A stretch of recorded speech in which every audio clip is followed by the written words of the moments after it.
नमस्कार दोस्तों, स्वागत है आप सभी का निमी टेक्निकल क्लासेस के इस ऑफिशियल यूट्यूब चैनल में।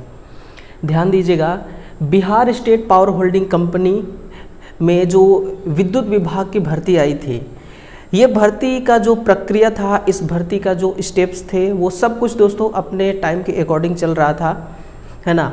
इसी के बीच में दोस्तों यहाँ पर एक मसला खड़ा हो गया है और ये मसला है आरक्षण को लेकर के, रिजर्वेशन को लेकर के है ना।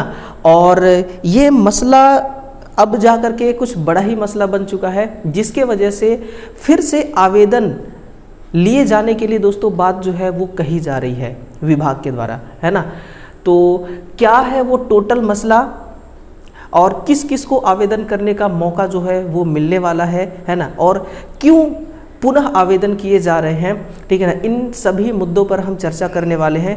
और जैसा कि आप देख रहे हैं, मैं अभी Bihar state power holding company के साइट पर हूँ, ऑफिशियल साइट पर हूँ। यहाँ पर जो उनका फॉर्म अप्लाई करने का जो लिंक था, वो लिंक भी यहाँ से गायब हो चुका है ना। यानी कि विभाग ने इस लिंक को भी यहाँ से हटा दिया है, ठीक है। तो पूरे तैयारी के साथ आया हूँ दोस्तों। हर वो न्यूज़ जो है मैं आपके सामने रखूँगा, प्रूफ रखने की कोशिश करूँगा और हर एक जानकारी से आपको मैं रूबरू कराऊँगा, है ना। तो इसी प्रकार का न्यूज़, नोटिफिकेशन, कंटेंट, बेस्ट से बेस्ट कंटेंट के लिए अगर आप हमसे जुड़ना चाहते हैं तो चैनल को सब्सक्राइब कर लीजिएगा, है ना, और वीडियो को भी शेयर करिए।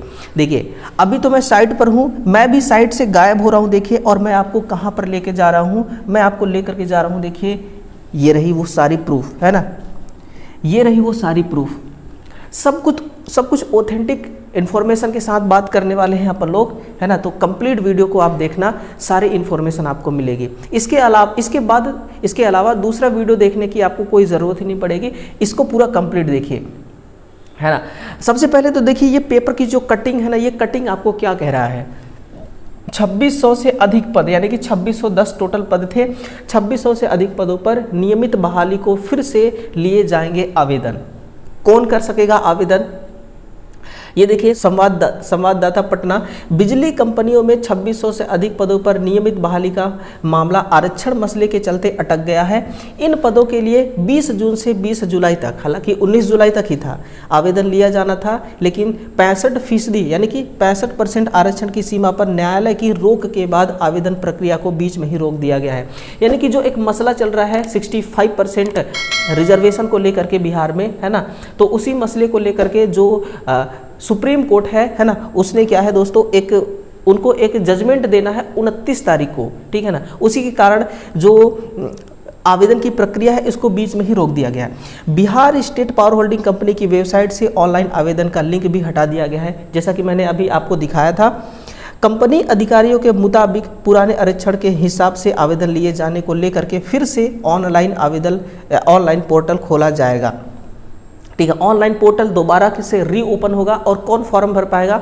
जो बच्चे फॉर्म नहीं भरे थे, है ना, जो बच्चे फॉर्म नहीं भर पाए हैं, नए कैंडिडेट जो है वो फॉर्म को अप्लाई कर सकेंगे। और जिनका फॉर्म अप्लाई पहले से है, उनका कुछ नहीं होने वाला है ना। उनका व्यवस्थित जो फॉर्म है वो सबमिट है ना, उनको घबराने की कोई दिक्कत नहीं है, ठीक है।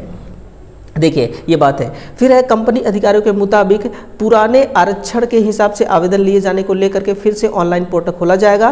फिलहाल 2600 पदों के लिए लगभग 3 लाख अभ्यर्थियों ने आवेदन किया है ना। कई बार लोग बोल रहे थे, मैं अलग अलग वीडियो में देखा 4 लाख, 5 लाख, 4.5 लाख, मतलब कुछ भी बोलते जा रहे थे कि इतना फॉर्म अप्लाई किया गया है, ठीक। लेकिन यहाँ पर एक्चुअल कितना, 3 लाख अभ्यर्थी फॉर्म अप्लाई किए थे। अधिकारियों के मुताबिक दोबारा पोर्टल खुलने पर पुराने आवेदकों को पुनः आवेदन करने की जरूरत नहीं पड़ेगी, सिर्फ नए आवेदक को ऑनलाइन आवेदन ही स्वीकार होंगे।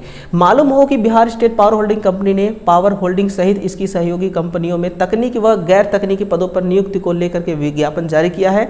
इसमें 2000 पद, मतलब ये टोटल डिटेल्स दिया है किसके लिए कितना पद था, और ये टोटल, है ना, इंफॉर्मेशन दिया है, ये पुराना ही जानकारी है। तो यहाँ पर मेन मुद्दा क्या चल रहा है, मेन मसला क्या है दोस्तों? मसला जो है हमारा है रिजर्वेशन को लेकर के, 65% रिजर्वेशन को लेकर के, है ना। अब हम देखते हैं कि भाई जो जजमेंट आने वाला है 29 तारीख को, है ना, उसका क्या मामला चल रहा है। यहाँ पर गौरव कुमार जी हैं, इन्होंने क्या किया था, इन्होंने एक केस किया था रिजर्वेशन को लेकर के, है ना, केस किया था रिजर्वेशन को लेकर के। उस केस का नंबर भी यहाँ पर है, देखिए है ना, केस का नंबर भी यहाँ पर SLPC नंबर यहाँ पर दिया हुआ है और रजिस्टर्ड ऑन 6/7/2024 को इसको रजिस्टर्ड किया है 6 जुलाई को, है ना, और इसको वेरीफाई किया गया है 23/7/24 को, ठीक है ना। आज हम कहाँ पर है, आज हम 27 जुलाई पर, ठीक है ना, वेरीफाई किया गया है, ठीक है। फिर है प्रेजेंट लास्ट लिस्टेड ऑन, यानी कि इनका जो जजमेंट आने वाला है 2 जज मिला करके फैसला देने वाले हैं, कब, 29 जुलाई 2024 को। तो आज 27 है, 28, 29 2 दिन बाद इनका जजमेंट आएगा और उस जजमेंट में हम देखते हैं कि किसके फेवर में इनका फैसला जो है वो रहता है ना, किसके फेवर में, क्या 65% जो है ये आरक्षण है ये मिल पाएगा। अगर देखिए 65% आरक्षण अगर मिलता है तो बिहार के जितने भी वैकेंसियां हैं, सब वैकेंसियां दोस्तों, सब वैकेंसियों में इसका प्रभाव देखने को मिलेगा, है ना। और जितनी भी वैकेंसियां हैं, उन जितनी भी अभी भर्तियां पेंडिंग में चल रही हैं, कुछ का सीबीटी हो चुका है, किसी का फाइनल मेरिट लिस्ट आना है ना, तो जिनका फाइनल मेरिट लिस्ट आना है उनको दोस्तों सचेत कर दिया गया है कि भाई आपका फाइनल मेरिट लिस्ट अगर आप निकालना भी चाह रहे हैं तो थोड़ा सा रुकिए, इनका जजमेंट आने दीजिए, है ना, देखते हैं फैसला किस फेवर में रहता है, उसके अकॉर्डिंग आप फाइनल मेरिट लिस्ट निकालिएगा। तो सभी भर्तियां फिलहाल पेंडिंग में अभी चल रही हैं, 29 तारीख को इनका जजमेंट आने वाला है। तो आप चैनल को सब्सक्राइब करके रखो, है ना। फिर से मैं आपको एक फुल टू इन्फॉर्मेशन के साथ आप सभी के बीच आऊँगा और उसमें देखेंगे हम कि फेवर में हम किसके फेवर में है ना, 65% आरक्षण देने की बात कही जा रही है या फिर इस केस को खारिज कर दिया जा रहा है। अगर केस को खारिज कर दिया जा रहा है ना, तो इस भर्ती से रिलेटेड, इस भर्ती में जो भी प्रक्रिया चल रही थी वो पुनः विधिवत चलने लगेगी, इसमें किसी प्रकार का कोई बदलाव जो है वो नहीं आएगा। अगर 65% आरक्षण मिला तो फिर आपको बदलाव देखने को जरूर मिलेगा, ठीक है ना। तो यही कही गई बात। स्टेटस अगर आप देखें तो ये पेंडिंग है ना, मेंशन हेयरिंग पेंडिंग। तो इनका जो केस था इसको दोस्तों वेरीफाई किया गया है और 29/7 को इनका फैसला आने वाला है ना, सुप्रीम कोर्ट का फैसला आने वाला है। अब देखते हैं यार कि फैसला किसके फेवर में रहता है। अगर 65% जो है ये आपका आरक्षण ये पास हो जाता है तो अच्छी बात है, अगर ये केस खारिज हो जाती है, पास नहीं होता है ना, तो देखते हैं आगे क्या होता है क्या नहीं। आप हमारे साथ जुड़े रहिएगा और इसी प्रकार का न्यूज नोटिस हर अपडेट से रूबरू होना चाहते हैं, हर अपडेट को पाना चाहते हैं तो आप हमारे साथ कनेक्ट होइए, हमारे टेलीग्राम को ज्वाइन करिए। टेलीग्राम आपको गूगल की तरह दोस्तों अपडेट करके रखेगा, हर भर्ती से रिलेटेड, हर नोटिस से रिलेटेड, हर इन्फॉर्मेशन से रिलेटेड, है ना। मिलते हैं अगले सेशन में, तब तक के लिए आप सभी का बहुत बहुत धन्यवाद।